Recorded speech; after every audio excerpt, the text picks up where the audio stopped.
Lessons from Generation Me. Lessons from Generation Me. Proverbs chapter 30 and verse 7. It says, "Two things have I required of thee, deny me them not before I die. Remove far from me vanity and lies. Give me neither poverty nor riches. Feed me with food convenient for me. Lest I be full and deny thee and say, Who is the Lord? Or lest I be poor and steal and take the name of my God in vain. Accuse not a servant unto his master, lest he curse thee, and thou be found guilty. There is a generation that curseth their father, and doth not bless their mother. There is a generation that are pure in their own eyes, and yet is not washed from their filthiness. There is a generation, oh, how lofty are their eyes, and their eyelids are lifted up. There is a generation whose teeth are as swords, and their jaw teeth as knives, to devour the poor from off the earth, and the needy from among men."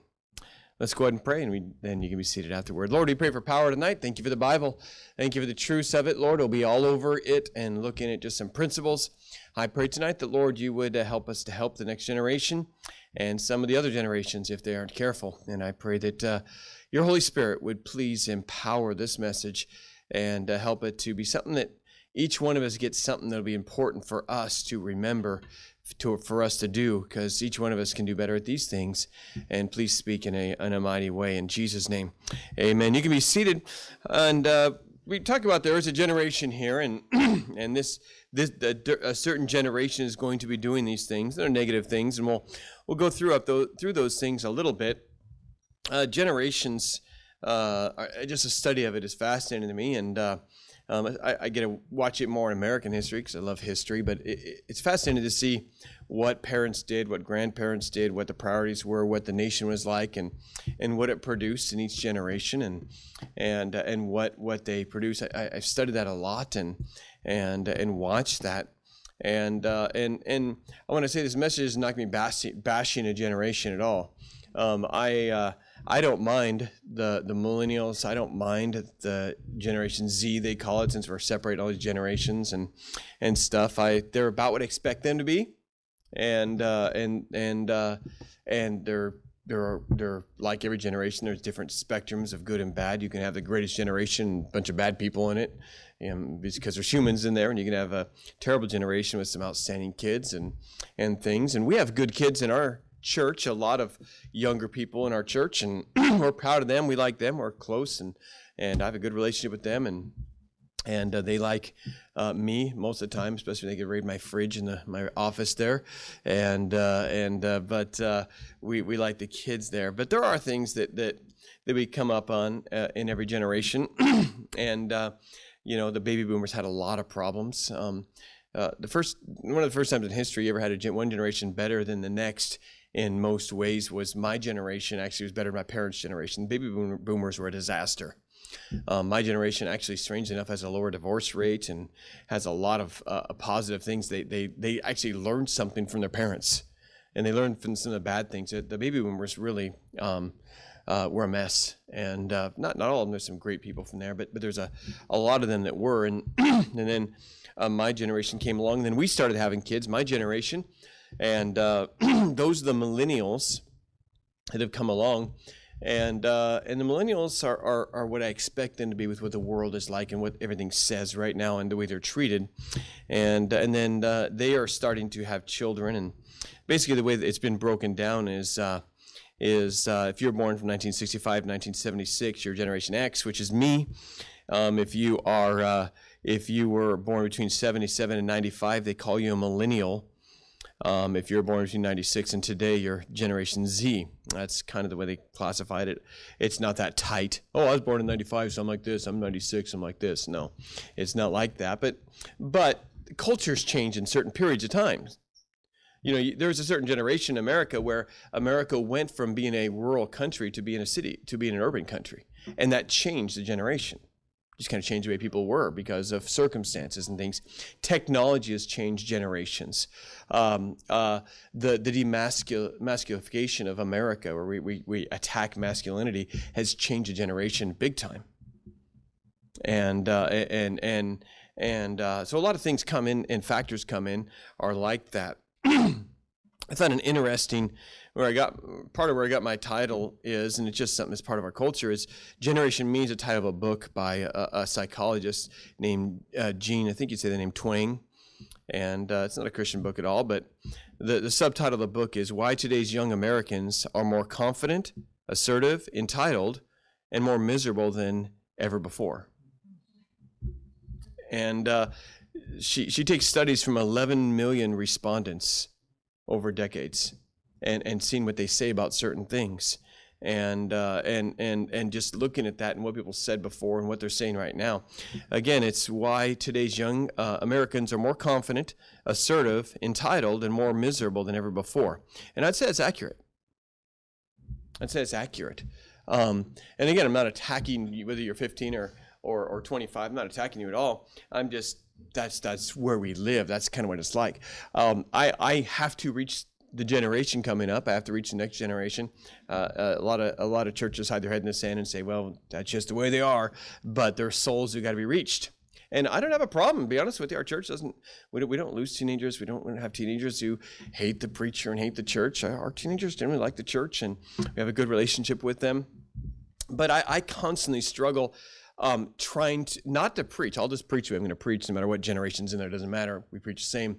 But one-on-one, I have a problem oftentimes of trying to help the younger generation, because I am a person who's kind of simple and direct, and trying to talk to them many times.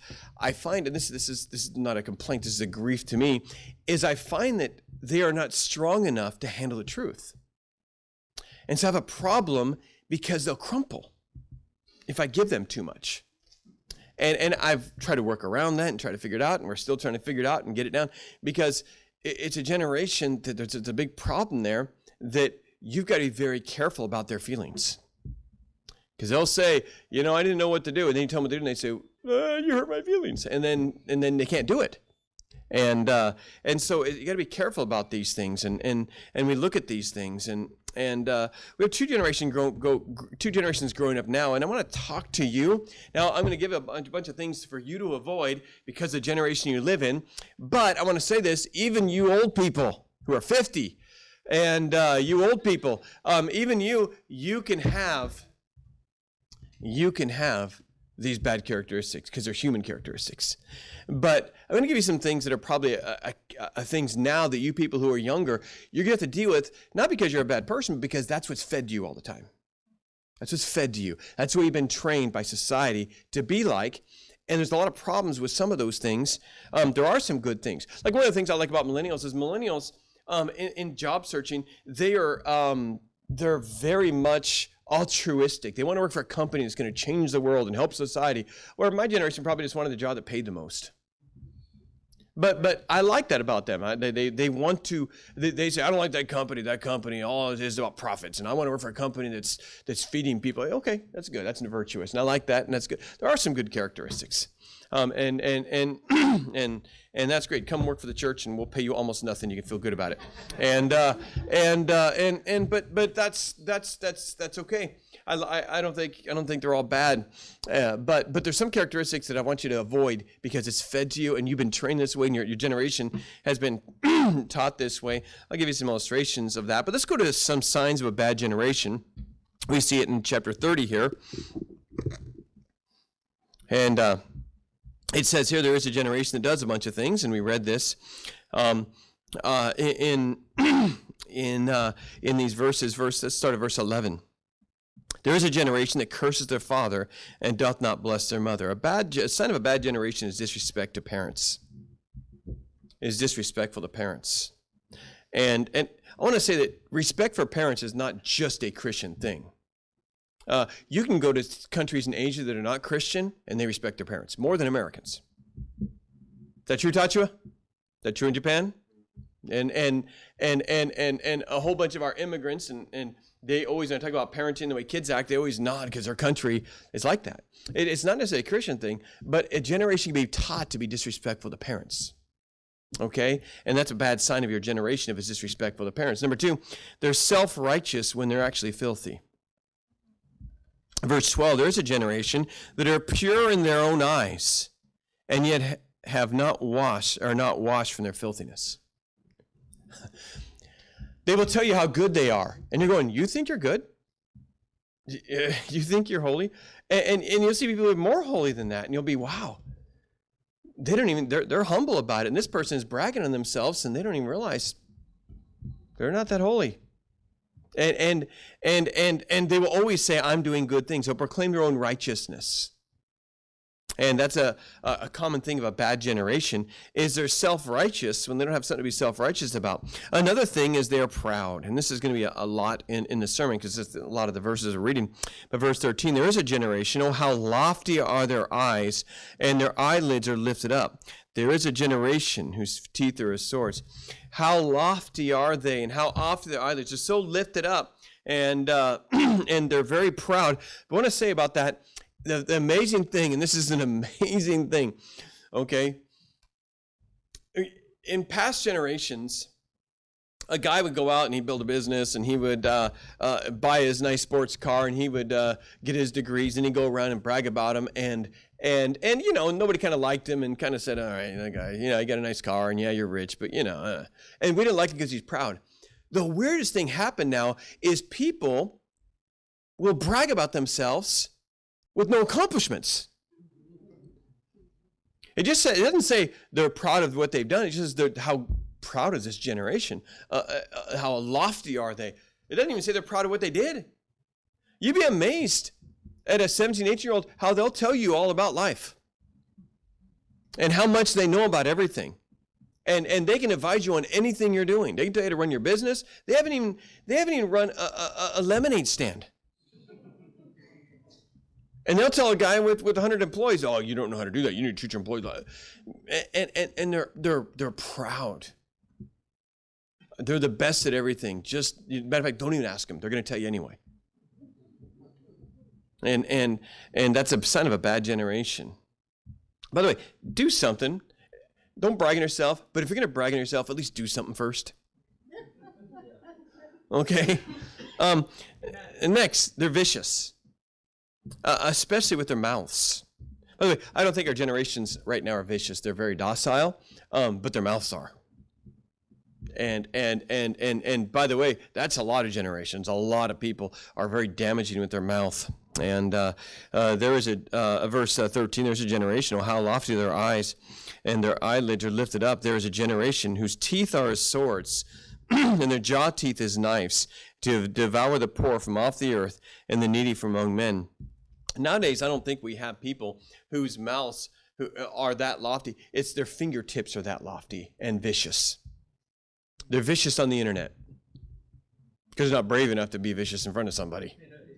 They're internet soldiers, I tell you that, man. They are Navy SEALs when it comes to attacking people on the internet. And don't mess with them because they are the toughest in the world. But the internet's vicious. It's vicious, and that's a sign of a bad generation. How do you have that? I don't think every single one of those are necessarily an outstanding thing. I'm just telling you that's what the Bible says. It's not a good generation, but several of those characteristics, you can see those things. Now, the Bible's going to say what the end times generations will be like. Let's go all the way forward to 2 Timothy chapter 3. I'm just laying a little foundation so you can get a feel for generations in the Bible. And in the last days, perilous times shall come, 2 Timothy 3. And it's going to talk about what the people will be like in those last days. And then we're going to put these together and kind of say, let's see what we see now today and what we can avoid and what our young people, you should be careful that you don't do and be careful about. It says, notice 2 Timothy 3 and verse 1, notice also that in the last days perilous times shall come. For men shall be lovers of their own selves, covetous, boasters, proud. It all sounds kind of the same, doesn't it? Blasphemers, disobedient to parents, unthankful, unholy, without natural affection, truce breakers, false accusers, incontinent, fierce, despisers of those that are good, traitors, heady, high-minded, lovers of pleasures more than lovers of God, having a form of godliness, but denying the power thereof. So we see that in the last days, there's going to be some problems with generations. And some of those characteristics are the Proverbs 30. There is a generation that is like this, and we can see those things that are in there. Understand, you have been influenced by the generation you were brought up in. If you're a public school kid like me, then you're more influence. But look, just a general trend of society just gets into everything. It just gets into everything. And when the dust is blowing, you shut your door, you'll be surprised how much dust will still be in your house. And you're gonna, and just in our society, a lot of these characteristics, our churches are full of this stuff. Okay, and we can all get that, but I want to say we can always rise above our generations. Okay, Bible's full of people who rose above their generation. Samuel rose above his generation. Daniel, Shadrach, Meshach, and Abednego. Joseph, John the Baptist. Jesus lived during, while he was saying, "Oh, generation of vipers.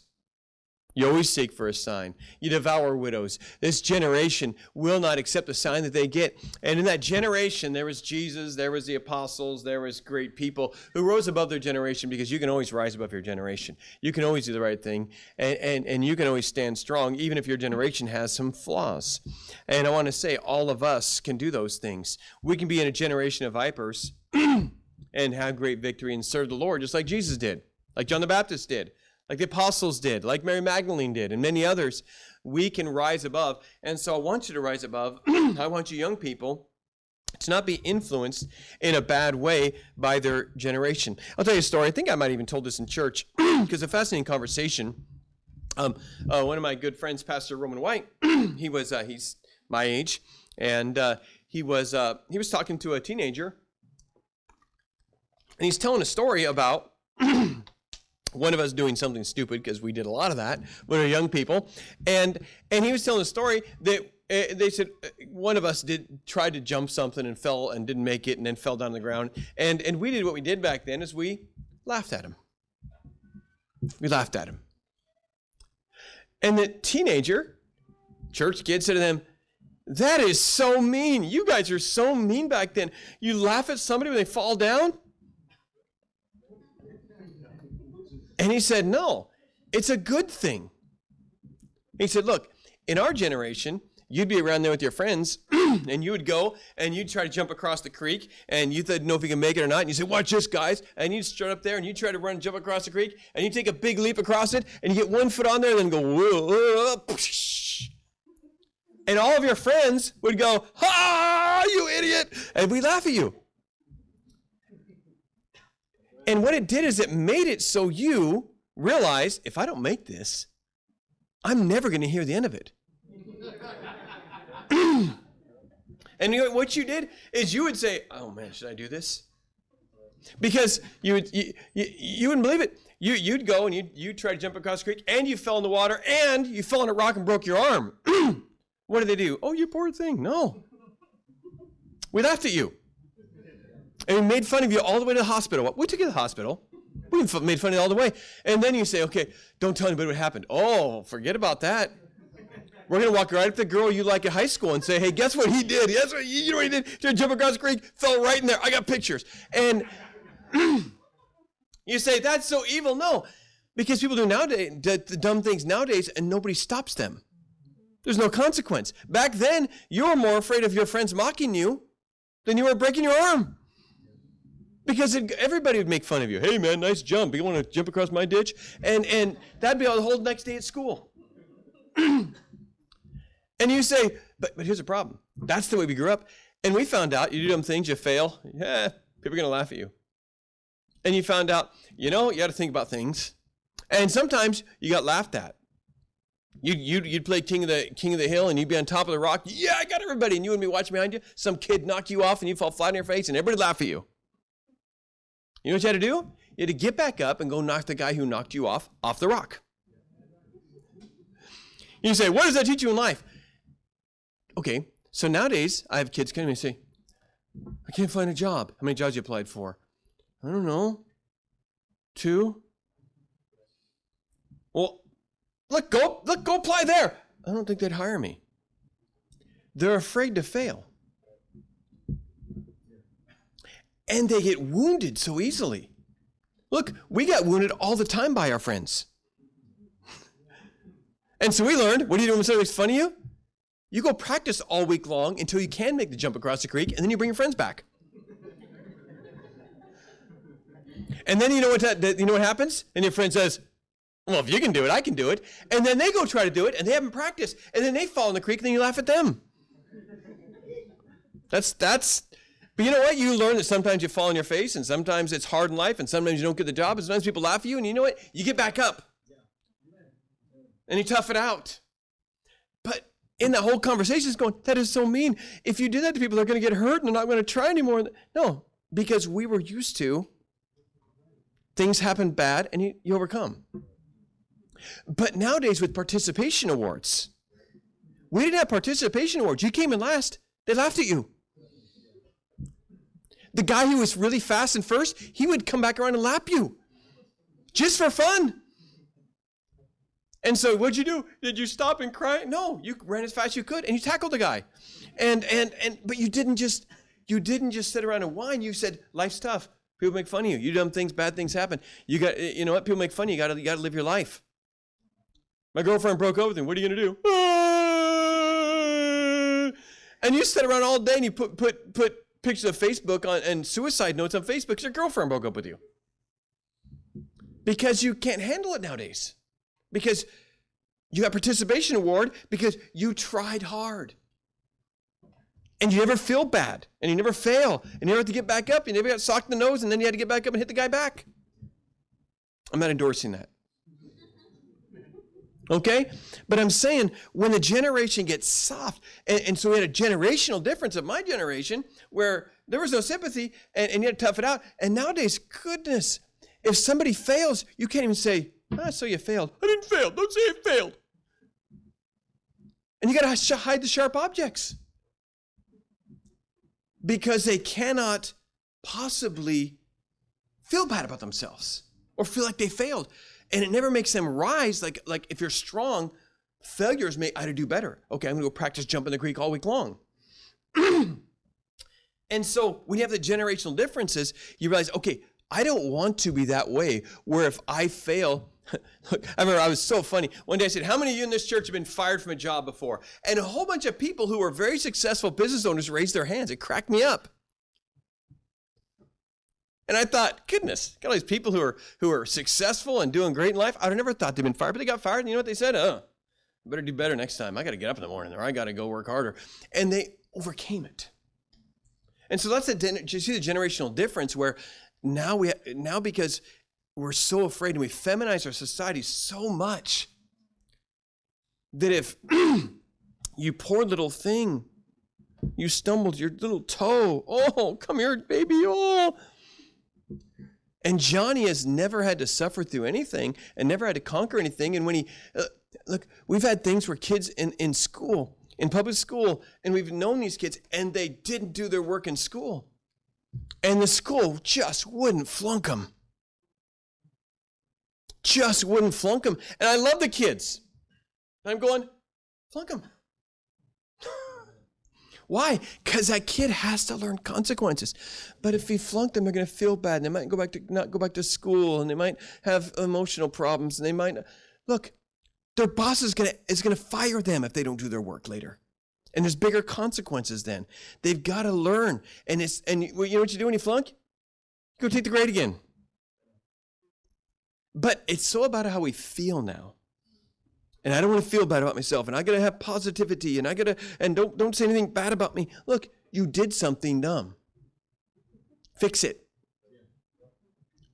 Oh, you didn't do anything dumb. You just society's against you. And there's these rules, and the boss says you need to show up. And, they're just intolerant people. You poor little thing. And you're not helping them. And I'm not saying be cruel and be mean and be patient, but understand generational things. And we've raised a generation so soft. So soft. And we didn't flunk them. We didn't give the first and second, third place ribbons for the winners, and then the rest of the people, well, good job, nice try. We didn't do that, and we've just made it so that we've softened up a generation. So one of the things we have to be careful of in a generation, just talking about generational things, is just being too soft. My generation maybe need to be a little nicer.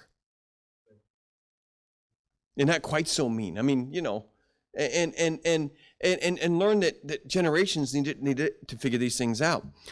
And so I want to teach you some things to avoid with my observation, with some things in the Bible, and with what we see in society today. Again, not saying you're like this as a young person. You might not be like this at all because you were raised right and you had good parents and you're not like this at all. But I want you to understand that there's some things that we tend toward, and maybe some of the adults tend toward these things. But what I want you to avoid and be careful about in your generation, and that's the message. Number one, the first thing to avoid is being all about you. They titled Generation Me. 2 Timothy chapter 3 and verse 2, for men shall be lovers of their own selves. Men shall be lovers of their own selves. There is just a generation that in this generation, you have to be careful because it teaches you it's all about you. It's not about your family. It's not about your country. It's not about your neighbors. It's not about your school. It's not about your best friends. It's about you. And that is programmed into you and programmed into you and programmed into you and programmed into you from birth. And there's a lot of mistakes parents make that teach their kids that it's all about them. And you raise a selfish generation, they will not do anything for anybody else if it's any inconvenience to them. They don't know how to give. They don't know how to do these things. Let me go to Romans 15 and show you the Bible mindset. It's not all about you. It's not all about me. Romans chapter 15. But we get it programmed. The problem is, if you're 35, you're getting it programmed into you too. And it's natural. We're selfish by nature, but in different ages, it gets programmed into you more. And in Romans chapter 15 and verse 1, we then that are strong ought to bear the infirmities of the weak and not to please ourselves. Let every one of us please his neighbor for his good to edification. For even Christ pleased not himself. But, as it is written, the reproaches of them that reproach thee fell on me. Look, if they're going to be a good parent, if you're going to raise your kids and they're going to be good parents, you have to teach them it's not about them, because the baby's not going to say, Mommy, what can I do for you? That's not what the baby's going to say. Baby's not going to say, my diaper is dirty and it hurts and I'm a mess. But you know what, Mom, you're having a rough day. Don't worry about it. And you're not going to be a good parent if it's all about you.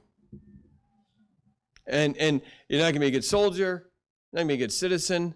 You know, Jesus, you know, he's a son of God and he didn't even please himself. So I'm dying for you, for your soul. It's not all about you. Why doesn't everybody pay attention to me? Why doesn't everybody say hi to me? Go say hi to somebody else. I don't like to. Don't be so self-centered. Don't be the center of the universe. It's not all about you. And it's a very hard thing to avoid. Another verse about this, 2 Corinthians chapter 5. It's not all about you, no matter what the advertisement tells you all about. And look, I read one day about false religion, and I showed the biggest church in the state of Washington. They built their entire program for the year about be you. And I read the things they said every single week. It was another thing about how important you are and how you got to take care of yourself. All these unbiblical things. Even churches are building you. It's all about you. What do you want at church? What do you want? What do you make you feel good? It's not about you. It's about God. It's about others. It's about causes that are bigger than you. It's about the needs that need to be filled. It's not all about you. If you see somebody else crying and say, I don't feel like dealing with anything, I might get depressed. Forget you. Go comfort somebody. Go help somebody. 2 Corinthians chapter 5 in verse 15, it says that he died for all, that they which live should not henceforth live unto themselves, but in him which died for them and rose again. And I'll read one more verse just because I'm nearby. Philippians chapter 2. Just saying it's not all about you. And I know we get programmed into us, but it's not all about you. Paul said, I needed to send someone to do some work for the ministry, and I couldn't find anybody except for Timothy.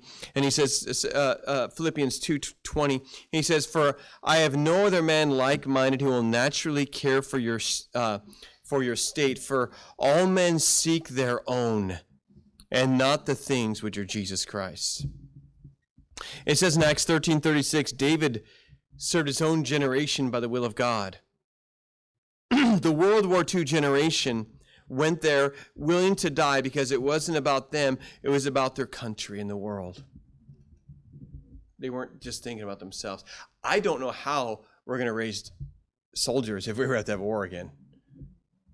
When they're all worried about, here, the bullets are flying, get in front of me. It's just not going to be good. And we got it's not all about you. It's about things that are bigger than you. I want to say this. You say, man, I have a miserable life. No, you would find out you'd be much happier. Because you want to find people who are miserable, find very selfish people. They only think about themselves, and they're always angry why everybody isn't doing things for them. And they're miserable people. You know, you'll find people who are servants and helping other people get great joy from helping other people.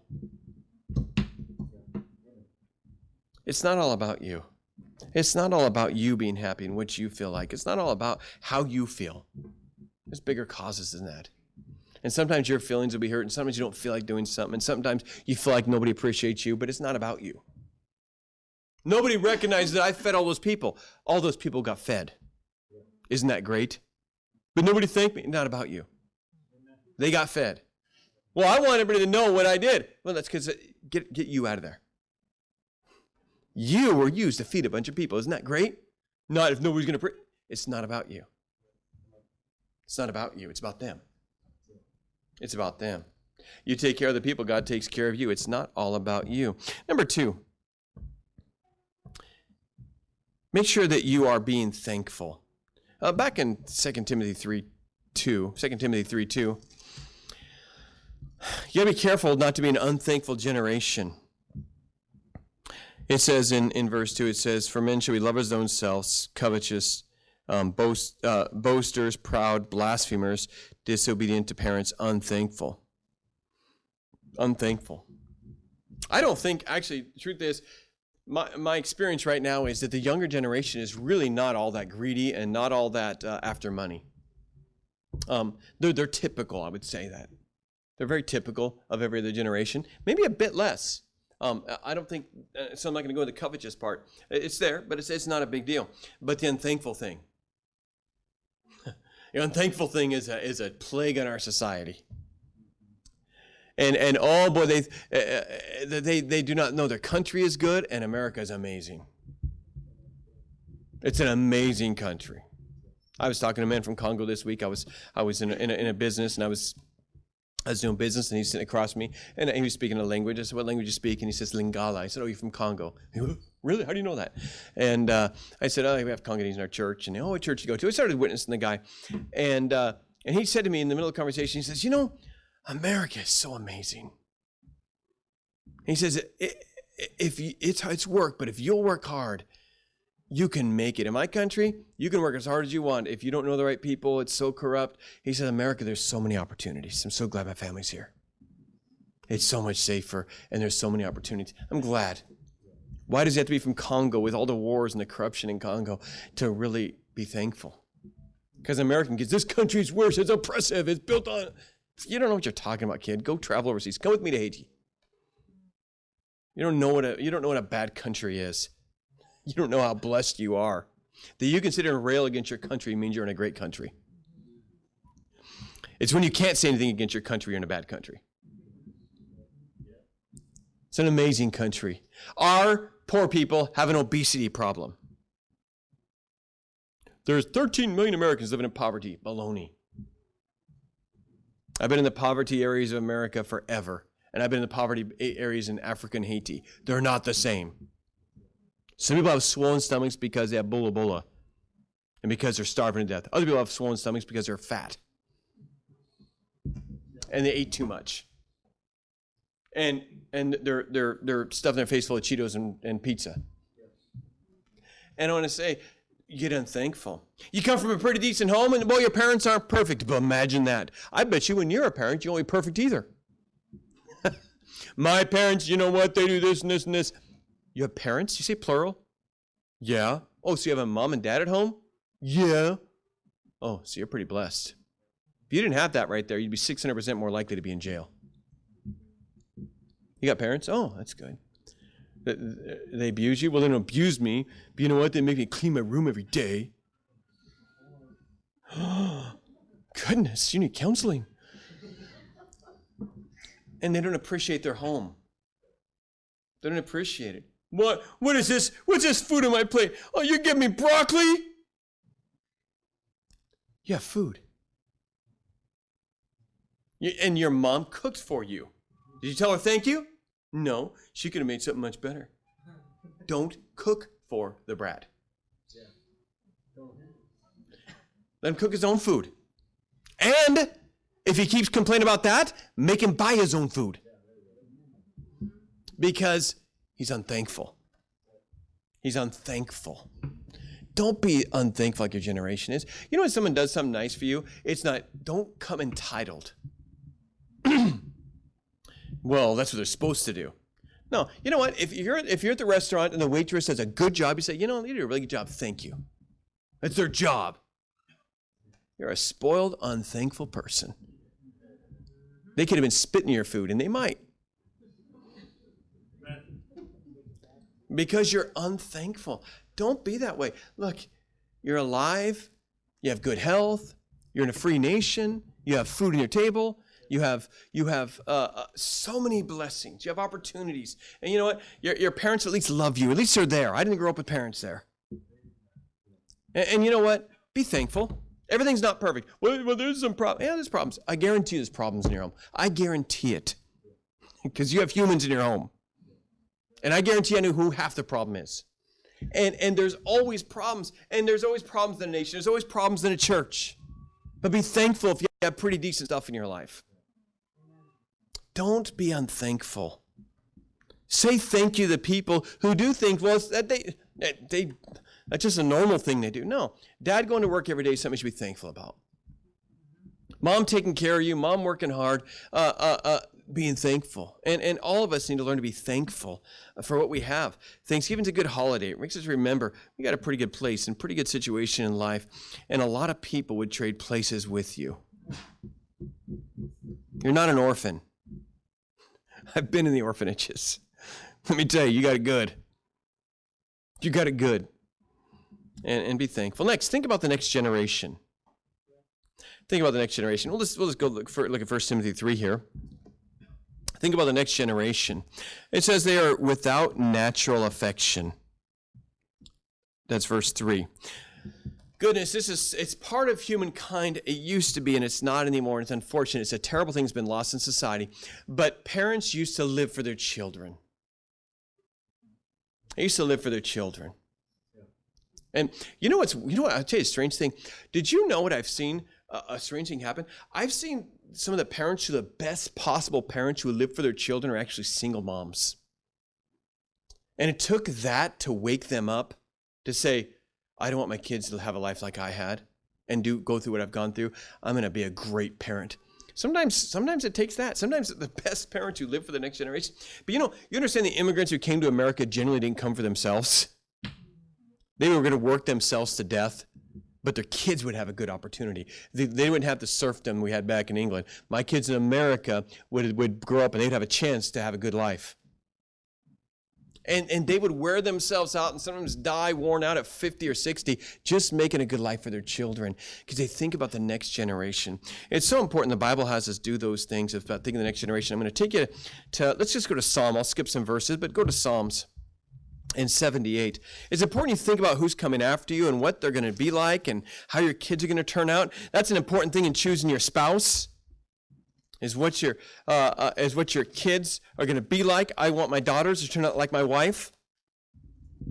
It's important you choose that and think about the next generation before you go out and have children outside of wedlock and before you make foolish decisions in your life. You think about the next generation in your country before you destroy the environment or before you go and get your house repossessed or whatever it is. You got to think ahead of what the next generation is going to get. And you got to not just think about yourself in your day. Psalm 78 and verse 4, it says, We will not hide them from their children, showing to the generation to come the praises of the Lord and his strength and his wonderful works to them, works that he hath done. And it continues on. Verse 6, of the generation to come might know them. Even the children which should be born, which should arise and declare them to their children, that they might set their hope in God and not forget the works of the Lord. He's thinking about a couple generations ahead. He's thinking about a couple generations ahead. And don't just think about you. Psalm 102, we'll go, since we're there, we'll read that real quick. Psalm 102, we're thinking about the next generation, not just you. Psalm 102 and verse 18, it says, and this is written for the generation to come, and the people which shall be created shall praise the Lord. You want to see, and by the way, you want to see this? You want to see where this is? You want to see where the not thinking about the next generation? Really simple. National debt. National debt. $21 trillion. Because, and by the way, this is since the 80s, the national debt really ballooned, started going, and 90s and 2000, and don't blame any party. Both parties do it. Okay? And I mean, I remember when the national debt hit $3 trillion, I said, goodness, what are we going to do? How are we going to pay? Did you know when little Juan Jr. got born, did you know he owed $90,000 already to national debt? He's got to pay off in his lifetime. $90,000, every single person. And right now, our national debt is over $1 trillion a year right now. Trillion. You know what a big trillion is? You know how many zeros that is? Because I don't. And it's a whole bunch of zeros. And every politician says, I just kind of hope it doesn't collapse under me. Nobody will say, nobody will criticize me if I cut back any spending, if I try to cut this down a little bit, someone's going to hate me. And, it's just kind of stay in office and just going to see what happens. And hopefully this won't come to reckon under my time. And I think about the next generation. Just spend it up. Spend it up. Because I think about anybody else. And they just think about them and getting back in office and what and everybody just saying, well, I want to get a part of the pie. Give me some. And everybody's gonna have to, at some point, everybody's gonna have to sacrifice to pay this thing back. Some generation. Because people don't think about the next generation, think about themselves and getting their things while they can. Next, just a couple more. Next is listen and respect those older than you. Let's go back to Proverbs in chapter 30. Proverbs chapter 30.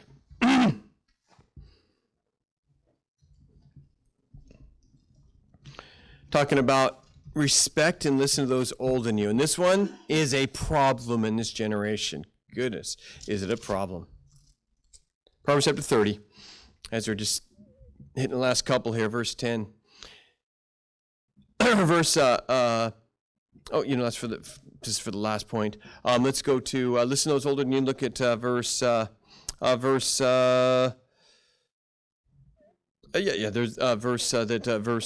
a generation, verse 10, that curses their father and doth not bless their mother. Go to Proverbs chapter 15.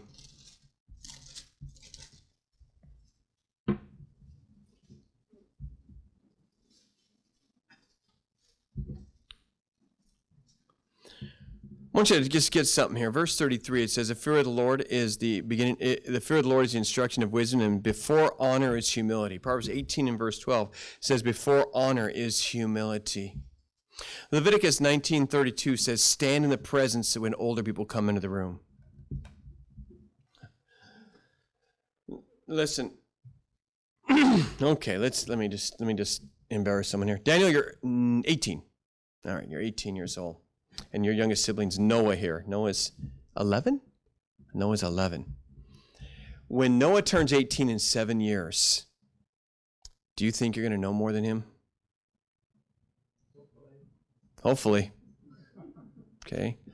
Lolly, you are 16. And how old's Abby? 4. When Abby gets 17, you're going to be 13 years older, right? When she gets 16, you'll be 12 years older. So you're going to be 26, 28. You're going to be 28 when Abby is your age. Do you think Abby would be smarter than you then?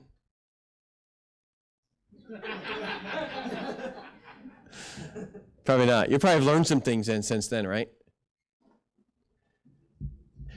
It is an amazing thing that an 18-year-old thinks they're smarter than me.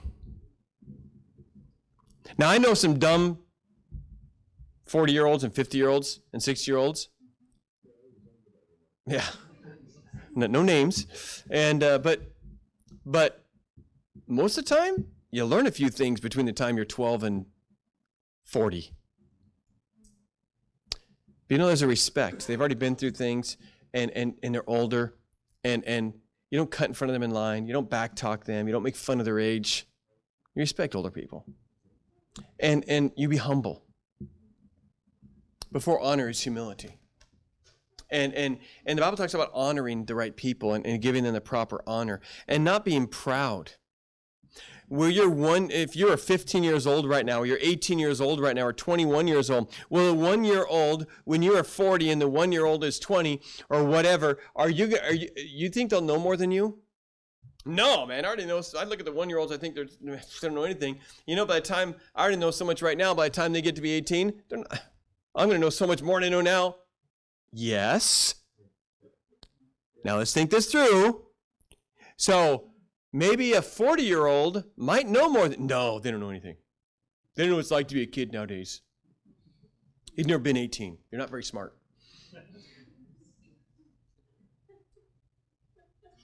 Understand. Don't be haughty. It's an amazing... This generation has a problem where they want... And the world has coddled them. They say, the millennials, we got to please the millennials. We got to get the millennials. We got to advertise the millennials. Church, got to prepare for millennials. They got to do what the millennials want. No. I am not going to go to a 20-year-old and say, how should I run a church? Tell me. How should I dress? That's why I get 50-year-olds in skinny pants who look dorky. Because you go to a kid and said, how should I dress? They don't know anything. Why would I go to a 20-year-old and get advice about life? But everybody's like, you millennials, we need you. What do you think we should do? How should we do this? How should businesses be? How should we do this? What's a society? What do the millennials think we should do in the government? They don't know yet. They just think they do.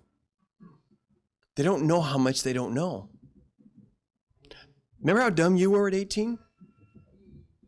Or 20? And how much you thought you knew and you didn't know? Why would you go back now and ask somebody as dumb as you were about what life should be like and what the world should be like and how we should live and what rules should we have in society and all these things? They don't know. Look, every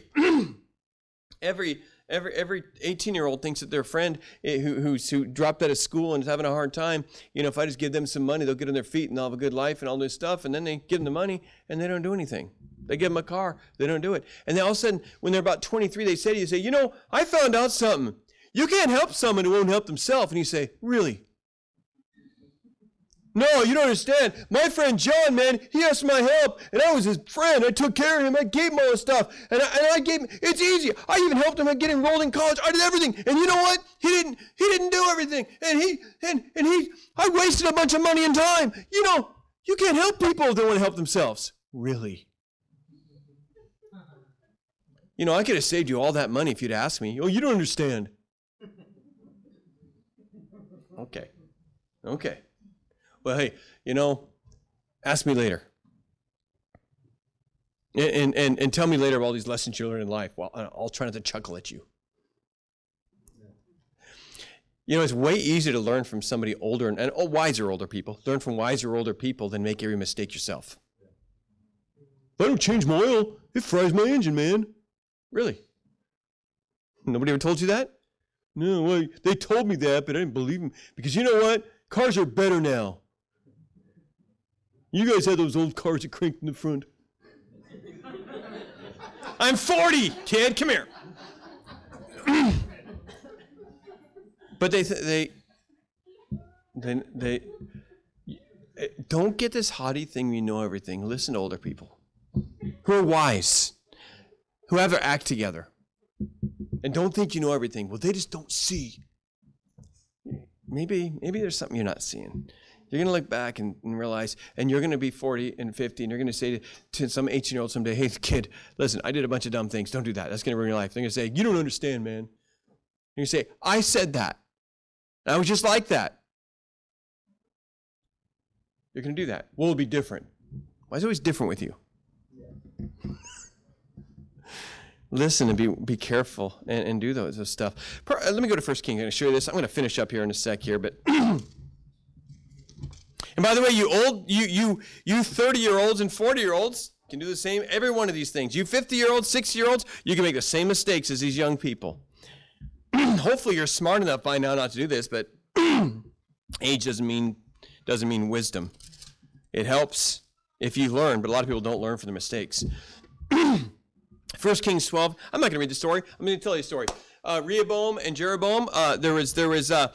Rehoboam was the son of Solomon, and he went to the wise old counselors of his dad and said, "Hey, look, my dad had a lot of taxes, and he was very hard on the people. And how should I take over these people and go to the people and present to them?" And they said, "You know what? Tell them you're gonna be kind to them, and you understand that everything's been built now, and you're gonna be kind to them, and you're gonna lead them in a good way." And then he went to his buddies, and he grew up with, it says, and he says, "Hey guys, what do you think I should do?" He said, "Tell them you think my dad was bad? He whipped you with whips. I'm gonna whip you with scorpions. You thought my dad's thumb was hard? My thumb will be heavier than my thumb will be like his whole thigh. It'll be so much heavier on this." And the kingdom split in half because it says he listened to those of his own generation because they knew just as much as him. And so there's lots of verses in here, but it says in verse 15 and verse 16, it's the kingdom was split and all those things, and the young men he grew up with, verse 10, and he obeyed them. He did what they said, and he did what his young people said. Don't seek counsel of people with the same amount of knowledge as you. That's a crazy thing to do. Next thing, then I'm going to go to 1 Peter 2:9. Next thing is being different is okay. If my generation's all like this, if they're dumb, don't follow them into dumb. But everybody's doing this nowadays. This is what everybody does. It does not mean it's smart because everybody does it. You can have a generation of people who are foolish. But I don't care what everybody does. It's the norm now. Well, the norm was feeding the Jews to the trains and the towns in Germany. But norm isn't always right. Okay?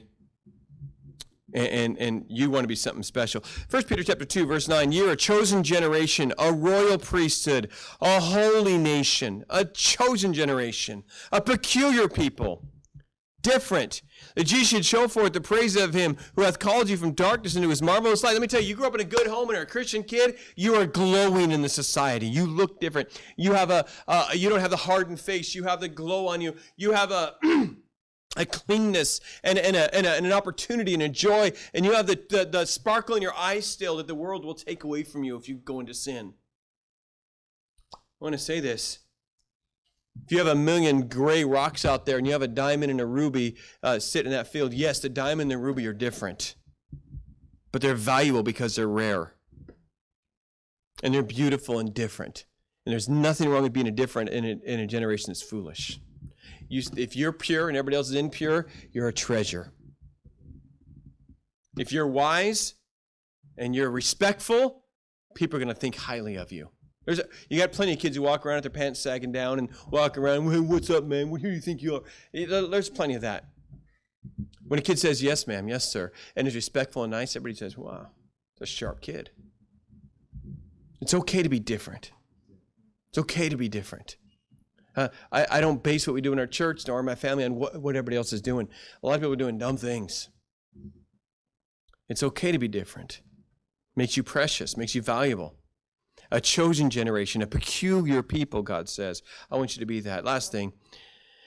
Serve God and make good decisions while you're young. It will affect the rest of your life. Ecclesiastes, we'll finish up there, chapter 12. How we doing? We doing okay? A little bit of a long message. We're awake? How many of you were dumb when you were young? Raise your hand. All right. How many of you still? Never mind.